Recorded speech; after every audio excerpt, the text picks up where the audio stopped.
itu yang pertama. Kemudian interpersonal cycle, yang pada saat itu kemudian tadi si Julian menjelaskan tentang bahwa pemahaman harus dipastikan gitu. Kemudian transition cycle, ya itu di antara action cycle dan interpersonal cycle. Itu kalau kita bicara dengan masalah prosesnya. Nah, ini mengenai apa namanya bahwa dibutuhkan adanya kerekatan antara apa namanya social recognition encouragement, jadi social relationship itu makin rekat dan juga apa namanya di dalam hal sharing information dan di dalam menjalankan koordinasi ya, secara behavioral itu akhirnya dua-duanya kemudian menjamin performance daripada timnya. Nah, ini yang tadi saya katakan, ketika kita bicara tentang norming atau membuat norms, tadi membuat rule, membuat kesepakatan tim kontra, itu pada dasarnya ada level rule ini. Level rule. Semuanya ingin berhasil tadi, ingin mendapatkan nilai A atau pokoknya ingin mendapatkan task completion dengan apa namanya performance yang atau yang tinggi lah gitu kan gitu ya. Goals-nya adalah mendapatkan sesuatu yang menyenangkan lah gitu, menyenangkan. Tapi kemudian jalannya harus didasarkan kepada rule atau norms nanti ketika sudah diinternalisasi. Ya. Jadi inilah yang tahap-tahapnya ya, mendapatkan goals-nya tercapai, tapi juga harus didasarkan kepada satu kesepakatan tim kontrak dan kemudian kalau ini diinternalisasi menjadi norms dan norms itu kemudian semakin dalam di committed ya di komitmen di committed itu kemudian landasannya adalah value system. Jadi itulah yang tadi saya katakan harus ada internalisasi ya. Sehingga diyakini kalau enggak ya kemudian kepalsuan ya, munafik di situ nanti akhirnya di dalam kerjasama di dalam tim. Kalian bisa ngebaca lah itu. Makanya harus ada internalisasi ya. Dan setelah itu baru eksternalisasi. Nah, disinilah baru kita bicara behavioral gitu ya. Nah, pada proses pertama ini adalah trim tadi, proses di mana ada apa namanya norming tadi, ya, membuat apa kesepakatan tim kontrak yang saya harapkan nanti diinternalisasi. Nah, kalau kita bicara sudah dalam proses eksternalisasi, baru kemudian kita bicara tentang persoalan cooperation dan competition. Cooperation dan competition. Itu ceritanya ya. Jadi pada dasarnya teamwork itu adalah cooperation gitu. Teamwork itu cooperation. Karena cooperation itu membutuhkan relasi satu dengan yang lainnya, gitu ya. Dan di dalam membutuhkan relasi satu dengan yang lainnya, nanti di part kedua, kita butuh komunikasi. Gitu. Butuh komunikasi dan kemudian meningkatkan trust. Ya. Trust atau kepercayaan satu dengan yang lainnya. Kalau enggak ya saya kira kemudian akhirnya kemudian diem-dieman dan kemudian memutus relasi. Dan enggak terjadi cooperation. Nah itu prinsipnya ya. Gitu. Nah sekarang, jadi prinsipnya adalah cooperative interaction. Tetapi umumnya nih saya katakan karena kan masing-masing itu perlu satu apa ya ada motivasi kadang-kadang ada motivasi pribadi juga di sini kan pribadinya itu mesti hidup juga kan di dalam tim itu ya makanya kadang-kadang terjadi mix motif gitu sehingga terjadi dilema nih ada social dilema ini mau kooperatif atau kompetisi nih gitu. Nah kadang-kadang begitu ada godaan untuk kompetisi gitu ya. Jadi cooperation and mixed motive situation encouraged by several factors. Nah, di situ kemudian akhirnya kita kadang-kadang tidak total di dalam bekerja sama gitu. When team members believe that contribution to the team are valuable, are important. Jadi kalau seseorang itu merasa anggota tim itu merasa bahwa kontribusi saya itu penting dan bernilai gitu, maka dia cenderung mengatakan kontribusi, gitu ya.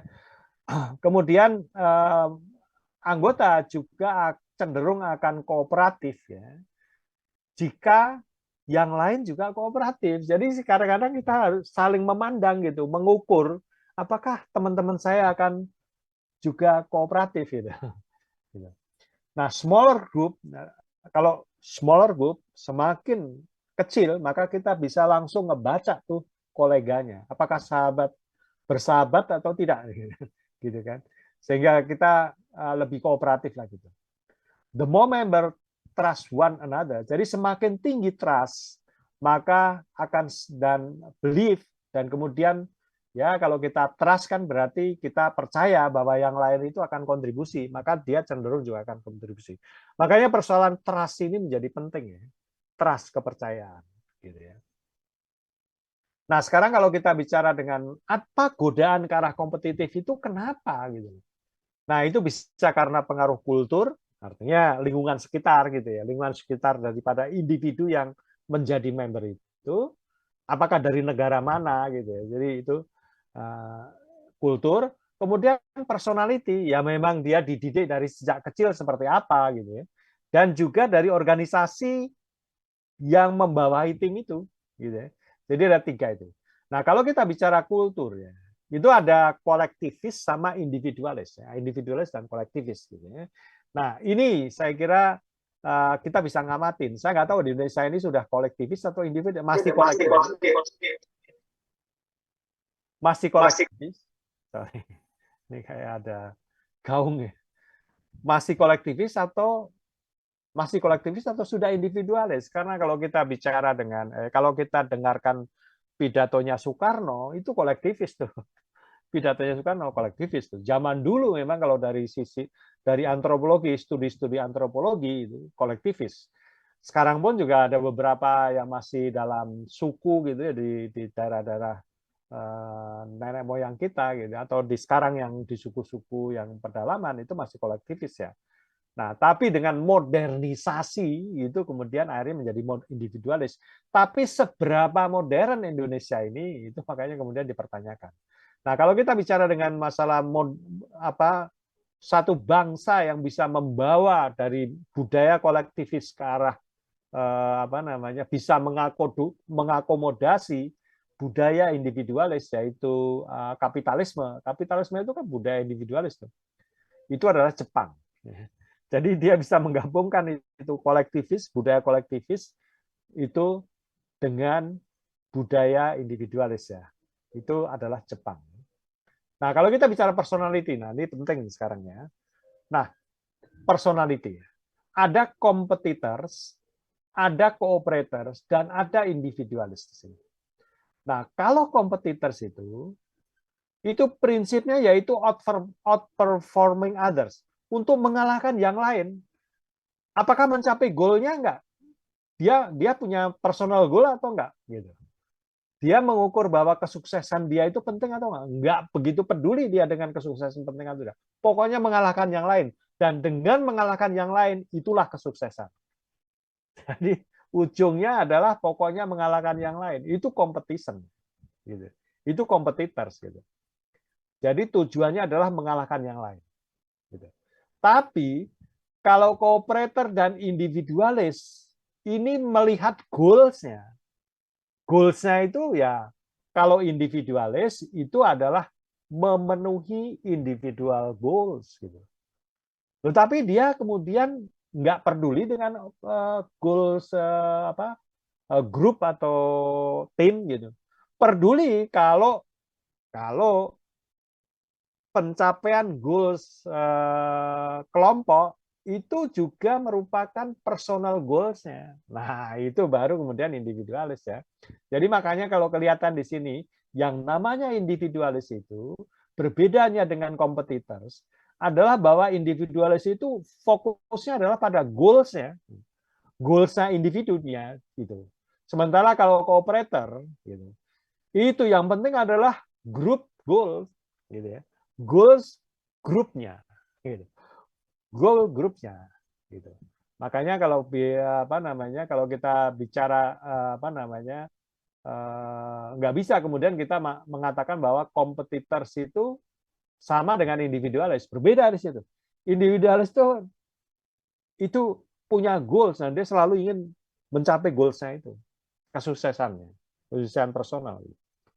Dia akan peduli terhadap grup goals atau grup sukses kalau misalnya dalam grup sukses itu ada personal goals-nya, ada personal success-nya, gitu ya. Itu individualis, gitu ya.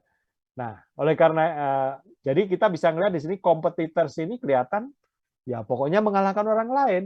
Goals-nya ya mengalahkan orang lain gitu loh. Ya. Jadi kelihatan di sini sebagai semacam apa ya? Kita bisa mengatakan zero sum game. Ya, saya mungkin lebih mudah begitu ya, zero sum game. Gitu. Jadi artinya ya kalau saya menang dia harus kalah, kan gitu kan? Kalau dia menang ya harus kalah, kan gitu. Zero sum game kan begitu ya. Nah, kalau individualis nggak, bukan, dia lebih ke arah goals-nya itu, gitu ya. Oke, ini saya harapkan ini penting ya, karena nanti kita akan apa namanya bisa ngebaca gitu apa yang harus kita lakukan gitu ya, ketika kita bicara menggunakan kata competition dan cooperation. Nah, organizational reward. Nah, ini juga begitu ya. Ketika organizational reward-nya itu lebih ke arah individu, maka sering sekali kemudian akan menghambat cooperation, gitu ya. Jadi the inability to share rewards is probably the factor the most encourage unhealthy competition within organization, gitu ya. Karena rewardnya individu, gitu ya. Kemudian, oh ya ini penting juga nih, ada healthy competition dan unhealthy competition, gitu ya. Nah, nanti katakan kita lihat belakangan ya, gitu. Kemudian working interdependently to succeed should encourage cooperation over competition. Jadi kalau interdependent, saya kira kita sudah kenal di sesi 1 ya, di sesi yang pertama gitu, sesi 8, bahwa sesuatu yang interdependent ya karena sudah by nature itu harus cooperate gitu ya. Nah, itu akan cenderung cooperation. Shifting nanti untuk kooperatif rewards ya. Jadi ada reward-nya terhadap kerjasama itu tidak akan berubah kalau sudah diimplementasikan kompetisi. Jadi makanya kompetisi itu kadang-kadang penyakit itu. Ya, kompetisi itu penyakit gitu. Ya, terutama kalau saya baca di sini kompetisi dalam hal unhealthy competition gitu ya, unhealthy competition. Nah, di situ akan kemudian ya meskipun kemudian kita introduce harus kooperasi sekarang. Harus saya berikan deh reward untuk kerjasama gitu. Itu nggak ngaruh gitu loh. Jadi persoalannya. Problem is with competition. Prevent the team from being successful. Ya. Jadi kalau sudah di antara member itu kompetisi satu dengan yang lainnya. Nah, kalian di sini merasakan juga. Kalau misalnya ada anggota tim yang sudah cenderung saya pokoknya akan mengalahkan kolega saya dalam hal nilai misalnya tadi ya, dalam hal nilai gitu. Kalau tujuannya udah begitu itu, nah, akhirnya kemudian ya karena saya winner dan dia harus loser gitu, makanya kemudian akhirnya ya zero sum game gitu. Akhirnya kemudian ya saya akan menjaga-jaga nih untuk mengempower dia gitu. Padahal tadi kan leadership saya katakan mengempower ya gitu. Jadi akhirnya kemudian tidak terjadi cooperation ya. Intergroup competition. Jadi kadang-kadang kalau sudah dibentuk kelompok-kelompok, misalnya seperti di sini ada 6 kelompok gitu ya, grup gitu ya, maka kecenderungannya itu adalah bahwa antar grup itu kompetisi, bukannya kompetisi internal di dalam grup, tapi kompetisinya itu antar grup gitu. Nah, itu kecenderungannya ya. Itu ditemukan di dalam penelitian ya. Nah, a team in a competition focuses on its task to the exclusion of social and emotional issues. Jadi umumnya satu kompetisi competition focuses on task. Jadi kompetisi itu akan lebih ke arah tasknya, gitu ya. Sehingga sering mengabaikan sosial dan emotional issues, gitu ya. Itu by nature, karena kompetisi itu pokoknya saya menang atau kalah, kan ujungnya itu kan, akhirnya, hasilnya, gitu kan, bukan prosesnya. Sehingga prosesnya itu yang oh ini perlu ada relasi yang kuat secara sosial ya antara individu, nggak peduli lagi gitu ya. Makanya sebenarnya di sini inilah problem dengan competition itu seperti itu ya. Sehingga ketika misalnya sudah seperti itu, relasi menjadi saling menjaga jarak satu dengan yang lainnya, nggak terjadi relasi kan? Nah, kalau nggak terjadi relasi, makanya kemudian saling menyembunyikan. Oh, akhirnya kemudian kreativitas dan inovasi Kreatif dan inovasi itu kan hasil dari kerjasama ya. Nanti kita bicara kolaborasi, itu adalah yang paling ideal lah di dalam satu tim gitu. Itu menjadi tidak terjadi gitu. Nah, itulah yang akan dicekik oleh kompetisi ya. Gitu. Negative effect of competition occur both winners and losers. Jadi pada dasarnya winners maupun loser itu ya akan mendapatkan efek negatifnya. Dua-duanya kemudian ya akhirnya mendapatkan kerugian lah gitu ya.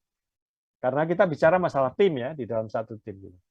When a competition is appropriate. Nah, kapan competition itu appropriate? Ya ketika independen. Jadi jobs-nya itu independen. Gitu. Makanya managing tadi yang cerita tadi tentang apa namanya dengan menakut-nakuti atau memberikan reward kepada individu itu adalah competition-nya karena independen gitu loh. Masing-masing sama yang perjuangkan gitu. Oke, benefits of cooperation ya. Majority of people competition is good for the winners. In other words, the majority of people in competitive situation. The majority of people in competitive ini apa sih maksudnya? Competition is good for the winner only. For the winner only. Jadi hanya baik pada winner kalau mendapatkan kemenangan kan dia yang mendapatkan keuntungan saja. Jadi mayoritas yang kalah itulah yang mendapatkan kerugian gitu ya. Kerugian dari kompetisi. In corporate team, all team members are motivated by the team's goal. Jadi dalam kooperasi, tim yang kerjasama tim, itu setiap member itu akan termotivasi oleh tim goals. Makanya tadi saya tanya ke Julian tentang bagaimana menyamakan goals-nya, understanding, the same understanding. Di presentasi juga saya katakan tadi, yang penting adalah project definition and planning, gitu kan? Itu penting di situ kesepahaman. Research on cooperative education demonstrate the benefit of cooperation and competition. Cooperation encourage supportive. Nah, ini menjadi supportive. Kalau cooperation supportive rather than defensive communication. Increase communication, improve coordination on tasks, satisfaction with working together, and overall team performance. Jadi komunikasi memang ya komunikasi menjadi penting karena komunikasi itu merupakan wahana kendaraan untuk membuat relasi dan kemudian dari relasi yang semakin erat gitu muncul trust. Jadi itulah natural ya, alamiahnya begitu. Cooperation is more important when tasks are ambiguous, complex and changing. Saya kira sudah saya kenalkan di sesi pertama ya. Jadi yang sifatnya itu ambigu, sulit kan kita menangkap gitu. Seorang manajer yang menghadapi begitu dia perlu masukan tuh. Makanya perlu bentuk tim gitu kan. Nah, ambigu, kompleks, sulit juga dipecahkan sendiri dan changing, bergerak cepat yang sulit kemudian membutakan pandangan kita, persepsi kita tentang apa itu masalahnya. Group that work cooperatively have less tension, fewer conflicts. Jadi dengan grup yang semakin rekat, akhirnya kemudian kita nyaman, nyaman karena di situ kemudian kita merasa bahwa ada kebersamaan, ada saudara, ada sahabat yang kemudian bisa saling tolong menolong. Nah, tapi problem cooperation itu ada juga. Ketika ada unhealthy agreement, jadi misalnya unhealthy agreement itu pokoknya saya nggak mau menyakiti sahabat saya. Udah saya setuju aja. Nah, nggak baik tuh. Sahabat justru harusnya nanti kita akan sadar bahwa sahabat itu justru mengharapkan kritik gitu loh. Mengharapkan kritik gitu. Bukan kemudian persetujuan gitu. Jadi apa simptomnya bahwa ada unhealthy agreement itu? Team members feel angry about the decision the team is making. Jadi sebenarnya dia merasa dongkol dengan keputusan kolektif itu. Kemudian team members agree in private. Diam-diam sebenarnya saya nggak setuju dengan keputusan yang buruk itu dari grup gitu. Nah itu dari tim. The team is breaking up into subgroup. Jadi akhirnya kemudian ada klik-klik di dalam grup. Nah itu udah nggak sehat tuh. Gitu. Jadi akhirnya ya kalau ada persetujuan bersama itu ya dongkol aja. Akhirnya kemudian saling menyalahkan yang lain gitu. People fail to speak up in meeting and auto communicate their real opinion. Akhirnya kemudian diam gitu loh, nggak mau kontribusi gitu. Nah itu masalahnya. Karena apa? Ya karena nggak mau kontroversial gitu. Itu jadi persoalannya.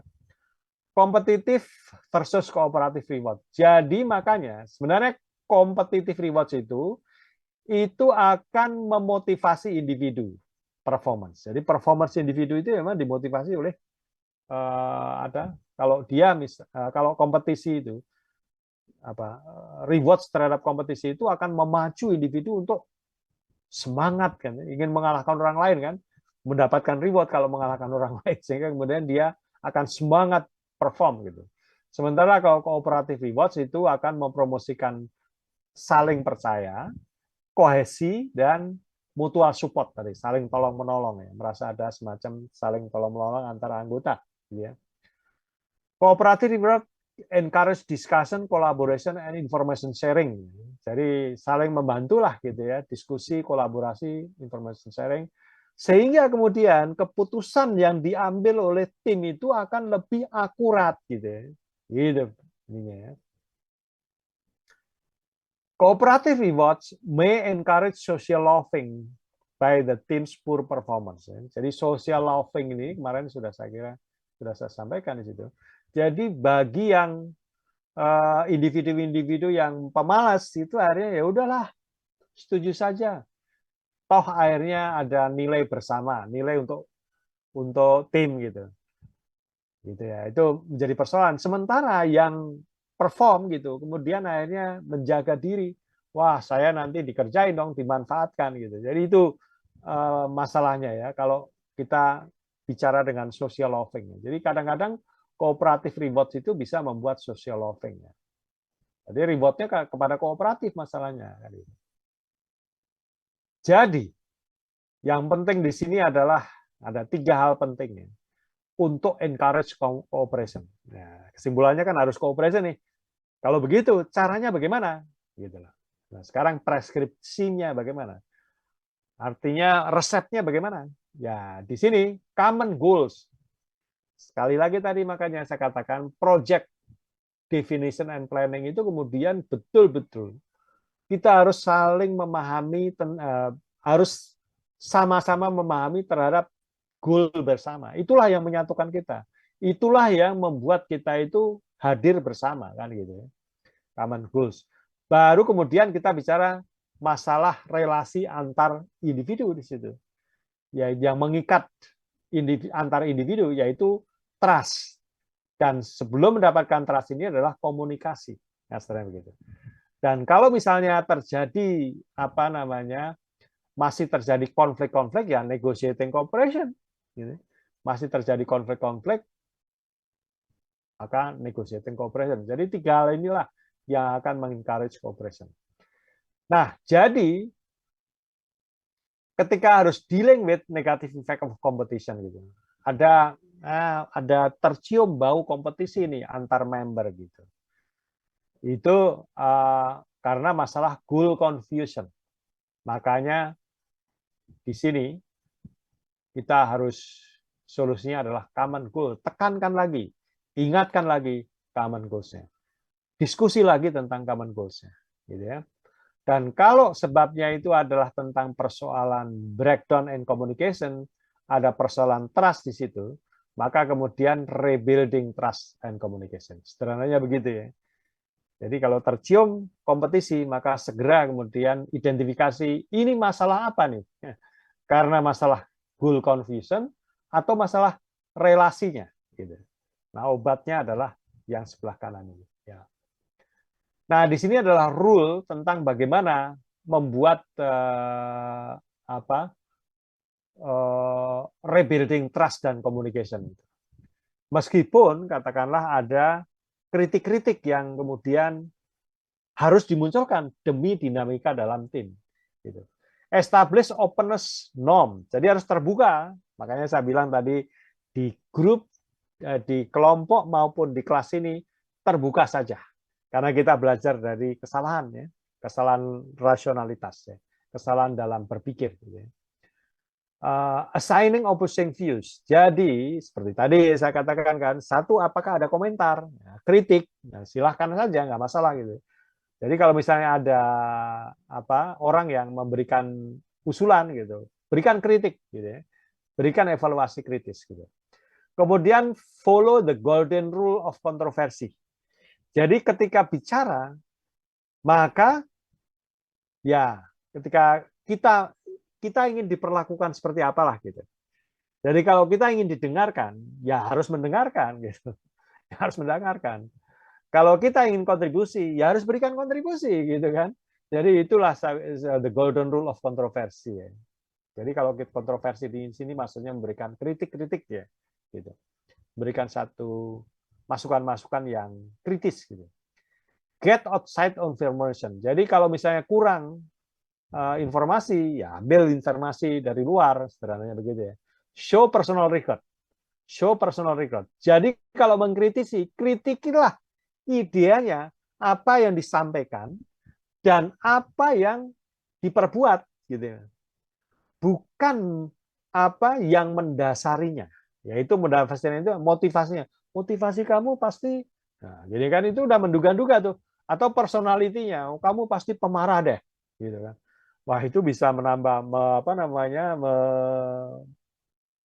membakar apa namanya jerami yang kering, jerami yang kering gitu.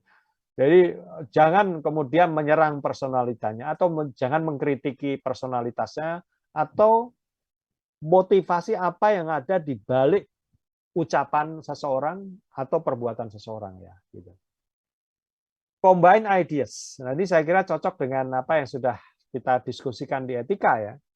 Di dalam etika, kita nggak boleh kemudian menduga-duga, menjudge atau memaksakan seseorang itu berubah. Jadi perubahan itu hanya akan dilakukan oleh orang itu sendiri. Gitu ya. Tidak boleh ada paksaan. Makanya kita nggak boleh ngejudge. Nggak boleh ngejudge sembarangan. Gitu. Makanya ya apa yang diungkapkan saja, terbuka apa ucapannya dan apa perbuatannya. Gitu ya.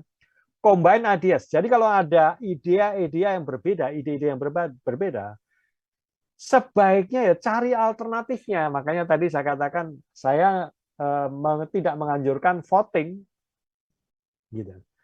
Voting tidak menganjurkan voting, tapi menganjurkan benturkan itu perbedaan dan kemudian carilah bersama alternatif yang bisa melingkupi dua perbedaan itu, yang bisa diterima dua belah pihak. Ya, memang ada dikatakan, oh waktunya Pak, gitu, waktunya nanti nggak cukup, bagaimana gitu. Nah, disitulah sebenarnya kita memang perlu berlatih terus ya di situ ya. Kalau tadi misalnya harus diputuskan leader, nah di situ itu sama aja dengan voting sih sebenarnya. Leader itu kan harus milih salah dua yang berbenturan tadi, gitu. Salah satu dari dua yang berbenturan tadi. Gitu. Ya, mirip dengan voting. Sebaiknya kemudian encourage untuk menemukan alternatif yang bisa melingkupi dua yang berbeda itu. Itu sebenarnya kalau kita ingin rebuilding trust dan komunikasi ya. Oke, ini ya tentang apa yang saya ingin minggu depan kalian diskusikan ya. Ini kenapa nih sebentar? Saya menutupi ini saya nih. Saya nggak bisa baca ya. Saya kira saya nggak baca, kalian baca sendiri ya. Jadi ini mengenai assembly area. Jadi ada suatu pabrik yang kemudian ada tim-tim, dibentuk tim-tim gitu ya, dibentuk tim-tim produksi. Nah, tim-tim produksi itu dikompetisikan. Ya, karena apa? Ya produknya mungkin sejenis gitu ya, outputnya sejenis gitu ya, outputnya sejenis, makanya dikompetisikan. Dan rewardnya adalah reward pada tim, ya, reward pada tim gitu. Nah, akhirnya menimbulkan satu konflik-konflik ya di dalam antar tim ya, dan itu dikhawatirkan menjalar ke dalam tim, konflik dalam tim. Makanya di situ kemudian how should you as a team leader, salah satu tim, have the team deal with their internal problem dengan adanya kompetisi antar tim itu. What can be done to improve relation with other teams at the plant? Jadi karena adanya kompetisi dan adanya konflik-konflik, akhirnya antara tim satu dengan tim yang lain kemudian komunikasinya terganggu. Atau sama aja dengan katakanlah adanya relasi yang rusak lah katakanlah gitu. Nah, bagaimana memperbaikinya? Lalu, how can you explain your team problems to upper management? Ya, apa yang harus Anda jelaskan kepada atasan yang di atas itu, top management yang memang membuat kebijakan untuk kompetisi antar tim itu. Jadi apa yang harus Anda sampaikan? Oke, itu mengenai masalah. Nah, sekarang saya bicara communication. Jadi tadi ya, untuk building trust itu membutuhkan komunikasi ya. Nah, dalam hal komunikasi itu kita bisa ngebaca dalam satu sistem komunikasi yang efektif, dalam komunikasi yang efektif itu, sender itu akan didengarkan kalau dia kredibel dan atraktif. Sender, jadi yang bicara menyampaikan itu harus memiliki kredibilitas dan atraktif, menarik lah gitu. Kalau orangnya cemberut saja pada saat bicara, marah-marah lagi, ya tentu kemudian tidak enak didengarkan kan gitu. Nah, kemudian receivernya juga ada personality karakteristik, intelijensinya juga. Ya, kalau dia intelijensinya itu nggak bisa nangkep gitu ya, mau disampaikan apapun juga dengan cara apapun juga mungkin susah gitu. Jadi memang ada minimum intelijensi ya gitu. Kemudian language skill. Ya. Jadi bagaimana dia itu? Kalau misalnya katakan dipakai bahasa Inggris tapi receivernya nggak tahu bahasa Inggris ya nggak nyambung lah, nggak bisa nangkap gitu. Kemudian self esteem. Jadi ada merasa percaya diri ya.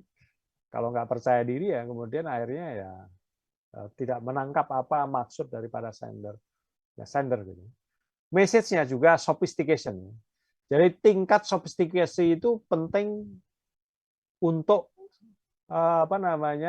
berhasilnya suatu komunikasi.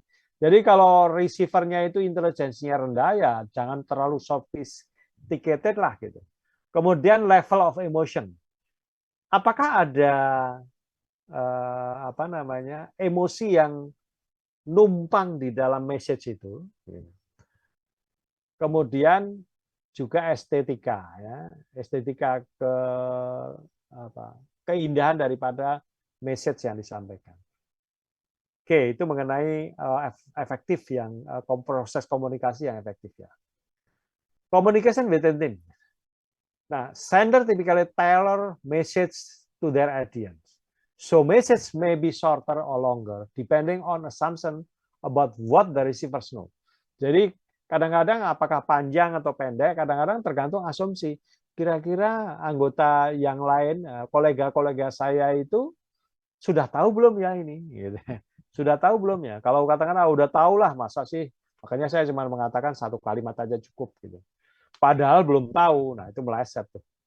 Senders are often poor at perspective taking. Jadi, nah kadang-kadang salah duga menganggap bahwa receiver itu, kolega-koleganya itu memiliki background informasi yang tentang topik yang saya bicarakan ini sudah tahulah dari luar gitu, nggak tahunya belum.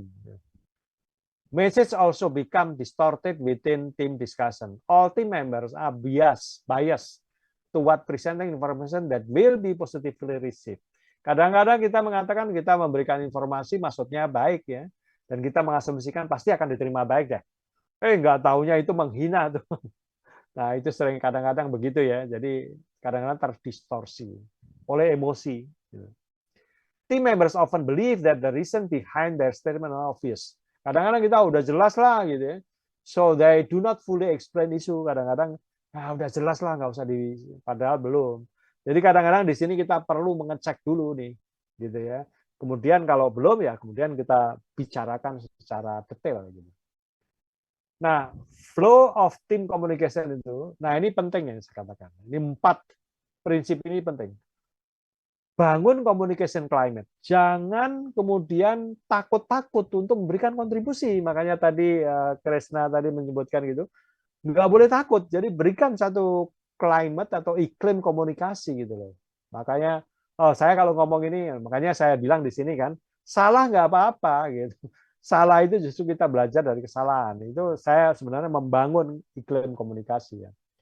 Psychological safety ya. Dengan adanya climate yang untuk komunikasi itu, makanya ada psikologi saya nggak akan disalah-salahin lah, nggak akan diketawain lah gitu ya.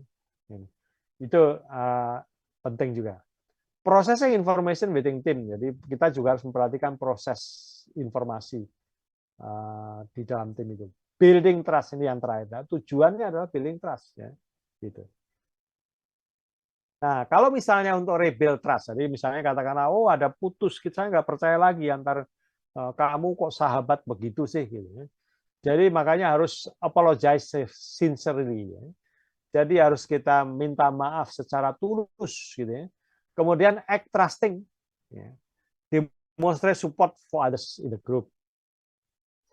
Jadi harus berlaku yang bisa dipercaya lah, gitu. Melakukan sesuatu yang bisa dipercaya gitu. Promote cooperation, jadi mempromosikan ayo kita kerjasama. Gitu. Kemudian review group goal and gain commitment to common action. Ya, tadi goals ya. Kemudian komitmen untuk common action. Dan di sini pentingnya harus berintegritas ya.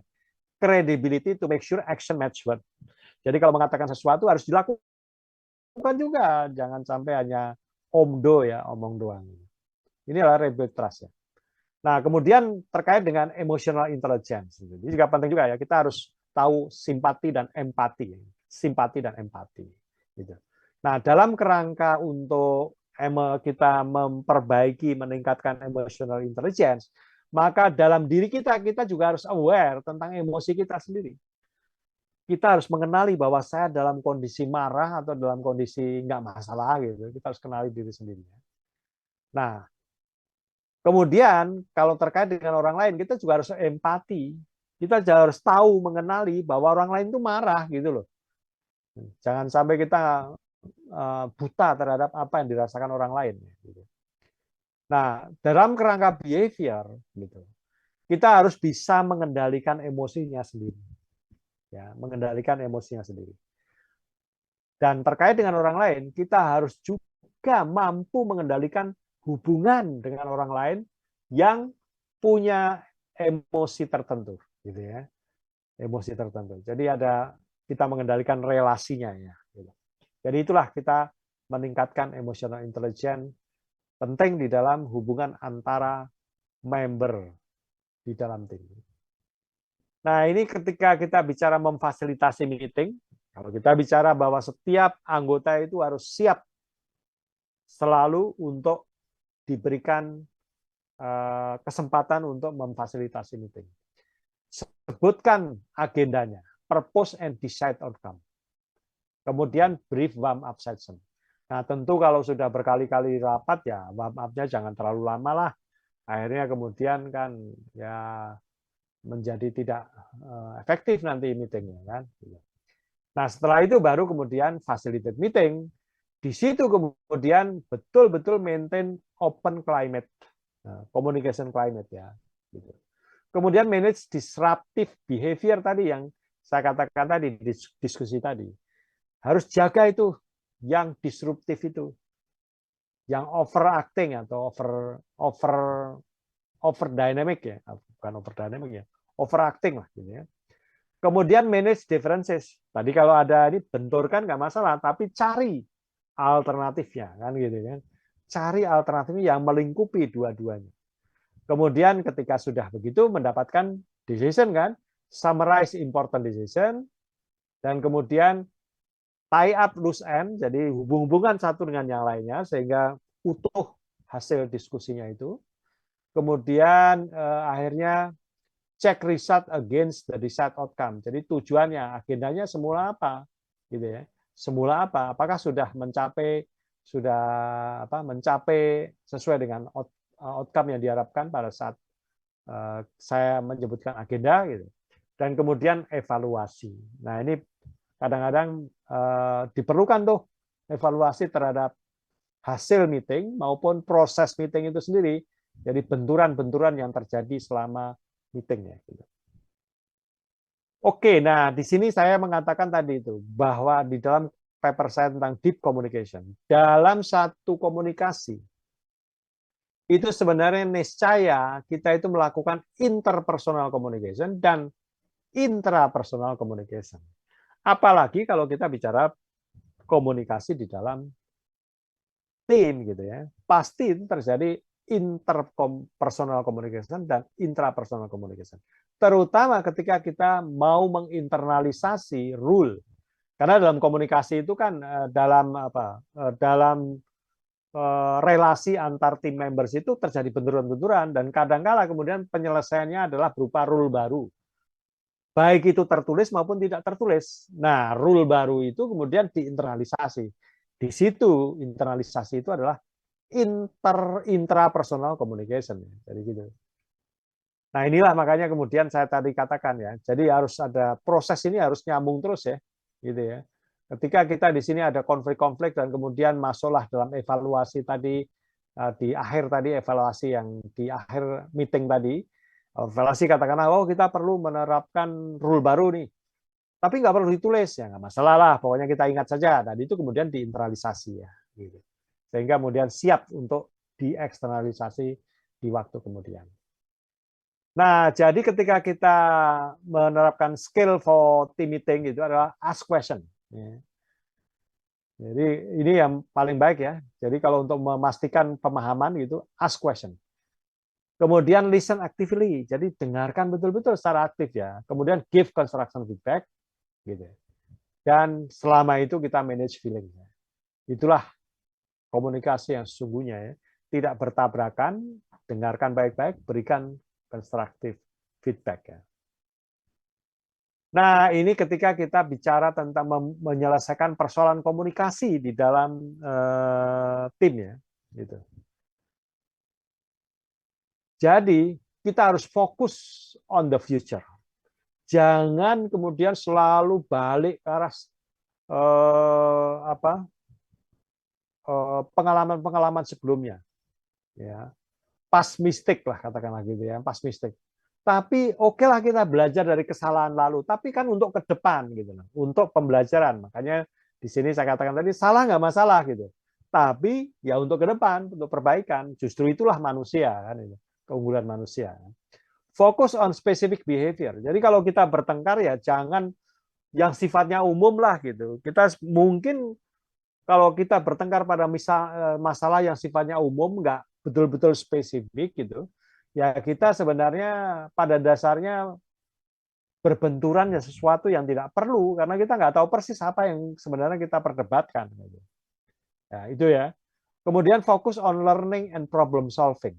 Jadi kalau kita orientasinya pada the future, maka orientasinya pada masalah problem solving dan learning. Gitu.